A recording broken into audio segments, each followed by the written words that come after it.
Bonjour à tous. Très heureuse de vous revoir. Ces derniers temps, les figurines personnalisées en 3D suscitent l'intérêt de nombreuses personnes. À l'approche de la période de fin d'année, beaucoup ont tendance à commander ce type de produits auprès des fabricants pour les offrir à leurs proches. Dans le reportage de cette semaine, nous vous amenons à l'atelier Aloha 3D situé dans l'arrondissement de Thanh Xuân à Hanoï pour découvrir le processus de fabrication de ces articles uniques. Mais avant cela, place à l'actualité de la semaine.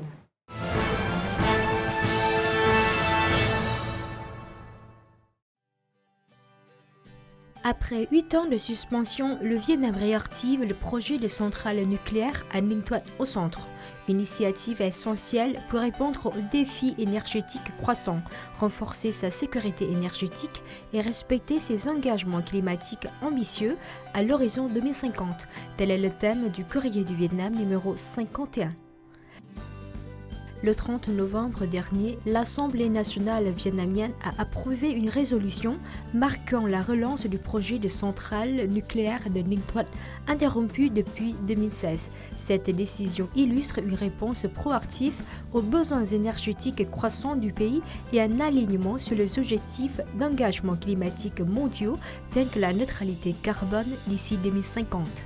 La demande en énergie connaît une croissance rapide au Vietnam, estimée à environ 10% par an, et cette tendance devrait se poursuivre dans les années à venir. Selon un rapport publié en septembre par le ministère de l'Industrie et du Commerce, le pays pourrait faire face à une pénurie électrique entre 2026 et 2030, mettant en péril la sécurité de l'approvisionnement, notamment dans le Nord. Face à ces défis, l'énergie nucléaire émerge comme une option incontournable. Elle offre une capacité de production stable, indépendante des conditions climatiques et contribue à la réduction des émissions de gaz à effet de serre. En soutenant cette politique, les autorités et la population de Ninh Thuận partagent un consensus enthousiasme et unanime pour le projet de centrale nucléaire qu'elles considèrent comme un nouveau moteur de développement du futur de la province et du pays. Le courrier du Vietnam présente également des avis d'experts sur cette transition vers l'énergie nucléaire qui nécessite une planification rigoureuse et un consensus national. Les articles complets sont disponibles dans le courrier du Vietnam numéro 51 ou sur le site web lecourrier.vn.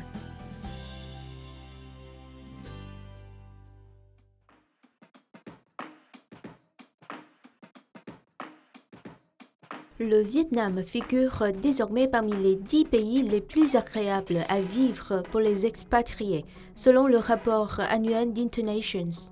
Ce classement, établi à partir des retours de plus de 12 500 expatriés dans 53 villes et localités du Vietnam, place le pays en 8e position. Ce succès est attribué à plusieurs facteurs, notamment la facilité d'intégration, la qualité de vie et la gestion des finances personnelles, domaine dans lequel le Vietnam se distingue en occupant la première place.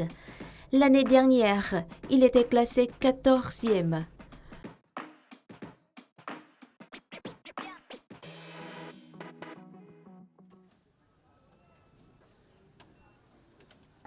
Le complexe paysager de Chang'an avec 429 sites, dont 2 sites nationaux spéciaux, est l'un des exemples les plus représentatifs du patrimoine mondial du Vietnam. Ce lieu conserve non seulement les traces historiques du premier État Đại Cô Việt, mais elle est également une destination attrayante pour les touristes et les chercheurs.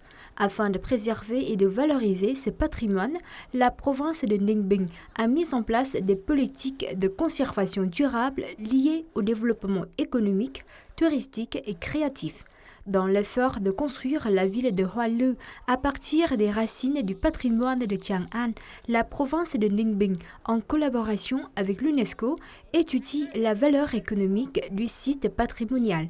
Ce projet fait partie du plan de développement de la ville en tant que municipalité relevant directement de l'État d'ici 2035, affirmant l'objectif de développement durable combinant conservation et urbanisation. En parallèle avec des mesures de protection des paysages naturels, de conservation des sites historiques et des ressources minérales, la province de Ninh Bình oriente sa stratégie de développement de l'économie brune vers une économie verte en favorisant un modèle de tourisme durable. Ces efforts contribuent non seulement à la conservation du patrimoine, mais ouvrent également la voie à un développement fort permettant à la ville de devenir une ville patrimoniale créative du patrimoine intégrée dans le réseau des villes patrimoniales mondiales.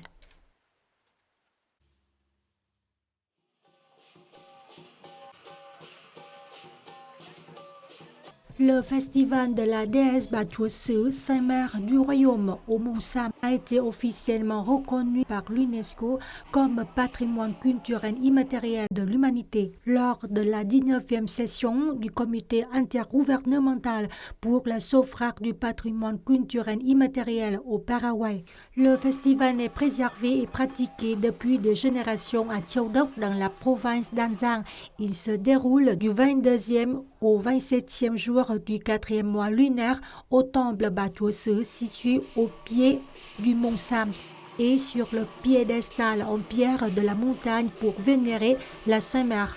La fête reflète la culture des habitants du sud du Vietnam ainsi que les échanges culturels et le mélange avec les communautés Khmer, Cham et Hoa. La fête rend hommage à Bà Chúa Sứ et permet aux habitants locaux d'exprimer leur gratitude et leur respect envers ceux qui ont rendu service à la nation. En 2014, elle a été reconnue comme patrimoine culturel immatériel national par le ministère vietnamien de la Culture, des Sports et du Tourisme. Avec cette reconnaissance, le festival est devenu le 16e patrimoine culturel immatériel du Vietnam, reconnu par l'UNESCO. Il s'agit du 2e patrimoine culturel immatériel de la région sud, après l'art du Đơn Ca Tài Tử, dans le sud du Vietnam, et du premier festival traditionnel du sud à recevoir cet honneur.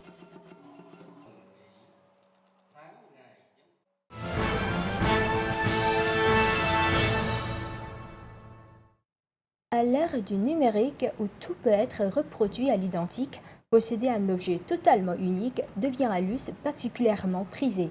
Les figurines imprimées en 3D ne sont pas seulement des produits, elles incarnent aussi la personnalisation et la créativité. À l'approche des fêtes de fin d'année, l'atelier de figurines Aloha 3D est en effervescence pour répondre aux nombreuses commandes. Les clients souhaitent obtenir de petites statuettes représentant leurs animaux de compagnie, des modèles de voitures, des personnages de jeux vidéo ou encore des célébrités. Rencontrons maintenant Phạm Thị Hà, cofondatrice de l'atelier Aloha 3D, qui partage avec nous les secrets de la fabrication des figurines imprimées en 3D et nous permet d'en admirer quelques exemples.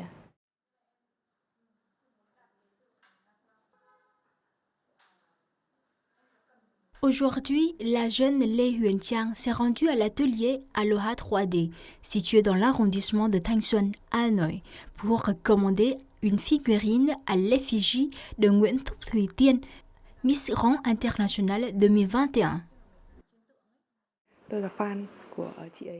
Je suis fan de la reine de beauté Nguyễn Thúc Thùy Tiên depuis longtemps. C'est pourquoi j'ai décidé de commander une figurine à son effigie. J'ai découvert Aloha 3D grâce à TikTok. Il s'agit d'une star réputée et professionnelle spécialisée dans la production de figurines. J'ai donc choisi Aloha 3D et faire confiance à cet atelier pour réaliser la figurine.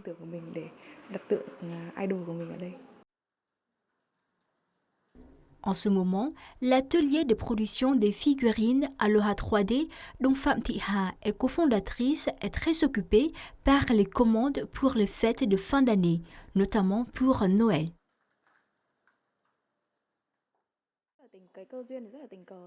En 2020, j'ai participé à une exposition en Allemagne et par hasard, j'y ai découvert des figurines 3D. J'ai constaté que c'était des produits très intéressants qui pourraient faire de beaux cadeaux.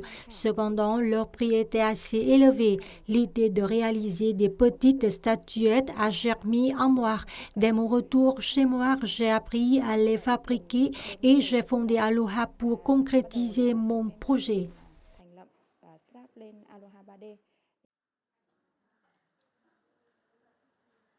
Chaque figurine est unique, réalisée d'après l'image envoyée par le client.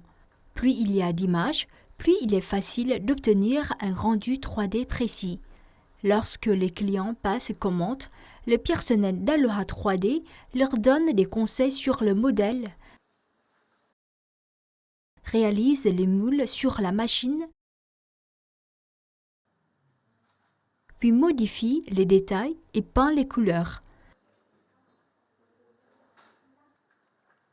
À chaque étape de la fabrication du moule et de la coloration, un aperçu est envoyé au client.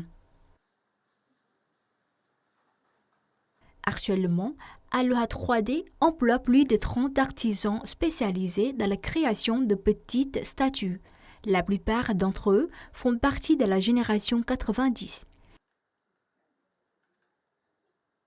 Chacun prend en charge une étape et est passionné par son travail.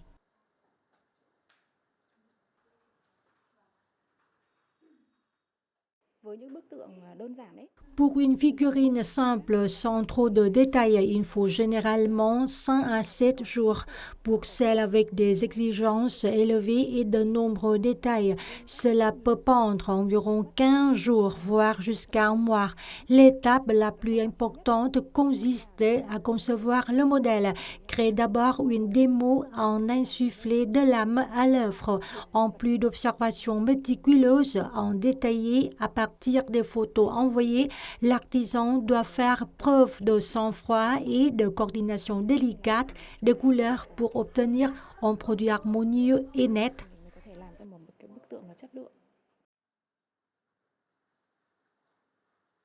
Les figurines mesurent entre 15 et 20 cm, mais capturent un charisme et des expressions faciales très détaillées. Les matières premières utilisées sont le plastique ABS et la peinture acrylique Vallejo. L'objet a une grande résistance. Il peut tomber d'une hauteur de 1 à 2 mètres sans se fissurer ni se casser. La durabilité de la peinture et du matériau peut atteindre 14 ans, à condition que les conditions de stockage soient optimales. Le prix de chaque figurine varie entre 1 et 5 millions de dons. Chaque jour, dans l'atelier, seuls 8 à 10 produits sont fabriqués sur commande afin de garantir des progrès et une qualité optimale pour les clients. Les figurines peuvent être des cadeaux significatifs et uniques. C'est pourquoi il y a de nombreuses commandes pour des occasions spéciales telles que le 8 mars, Journée internationale des femmes, le 20 octobre, Journée des femmes vietnamiennes et Noël. Nos clients ont entre 20 et 35 ans. En plus des portraits, ils commandent également des figurines d'animaux, des modèles de voitures, des personnages de jeux vidéo, ainsi que des célébrités, reines de beauté, chanteurs célèbres nationaux et internationaux. Actuellement, nos produits sont disponibles dans toutes les provinces et villes du pays et ont été exportés en Australie et aux États-Unis. J'ambitionne d'étendre notre marché aux pays d'Asie du Sud-Est l'année prochaine et souhaite également organiser des ateliers pour faire connaître davantage les figurines 3D. À l'ère du numérique, où tout peut être dupliqué, posséder un objet totalement unique devient encore plus précieux. La figurine imprimée en 3D n'est pas seulement un produit, mais aussi un symbole de personnalisation et de créativité.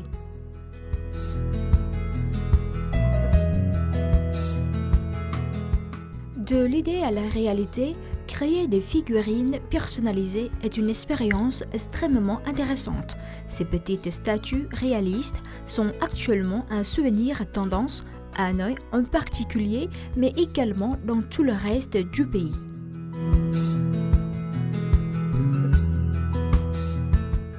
Ce sont sur ces images que se termine notre édition. Merci pour votre fidélité Et à la semaine prochaine.